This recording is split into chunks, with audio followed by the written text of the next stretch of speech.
नमस्कार ट्रेडर्स. आज आपले एकूण 2 सेटअप बनले मार्केटमध्ये.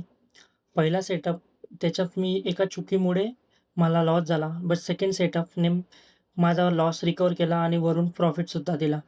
तर चला बघूया आपण आज मी जो प्रॉफिटेबल ट्रेड आहे तो कसा घेतला. आज आपण 3 ट्रेड घेतले. त्याच्यामधून पहिला ट्रेड मॉडिफाय करताना पंच झाला. त्याची एंट्री झाली. मी लगेच एक्झिट केली. बट जो सेकंड ट्रेड आहे तो 850 चा लॉस आहे. त्याच्यामध्ये माझ्या एका चुकीमुळे आज मी लॉस घेतला. मग त्याच्यानंतर सेकंड सेटअप जो सेटअप महिन्यामधून फक्त 2 किंवा 3 वेळेस बनतो आणि आपण फक्त त्याला ट्रेल करतो. त्याच्यामध्ये आपण 1:2, 1:3 टार्गेट वगैरे नाही लावत. फक्त ट्रेल करतो त्या सेटअपला. तो सेटअपने मला आज ₹1807 प्रॉफिट दिला. आपण एक क्वांटिटीनेच 65 क्वांटिटीने घेतलं एका लॉटने. पहिला लॉस झाला तो 24,150 च्या पुटमध्ये आणि दुसरा प्रॉफिट झाला तो 24,100 च्या कॉलमध्ये.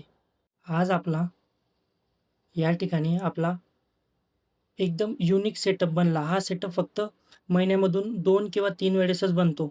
बट जेव्हा बनतो तेव्हा 100 किंवा 60 टू 100च्या दरम्यानमध्ये पॉइंट्समध्ये प्रॉफिट देऊन जातो. सो आपण एंट्री घेतली. एंट्री घेतल्यानंतर आपण इथं एंट्री घेऊन आपला 1:1 चा टार्गेट पण हिट झाला. बट या सेटअपमध्ये असं आहे की आपल्याला ट्रेल करत जावं लागतं. मी इथून एक-एक कॅन्डल ट्रेल करत गेलो. बट ही जेव्हा रेड कॅन्डल आला, स्मॉल पॉज कॅन्डल, तिथं मी एस-एल ट्रेल करताना ही ग्रीन कॅन्डलने माझा एस-एल हिट झाला. त्याच्यामुळे मी ₹1,800 चा प्रॉफिट आज बुक करू शकलो. सो हेच होतं आजचे 2 ट्रेड घेतले मी. सो एकमध्ये लॉस झाला आणि एकमध्ये प्रॉफिट झाला.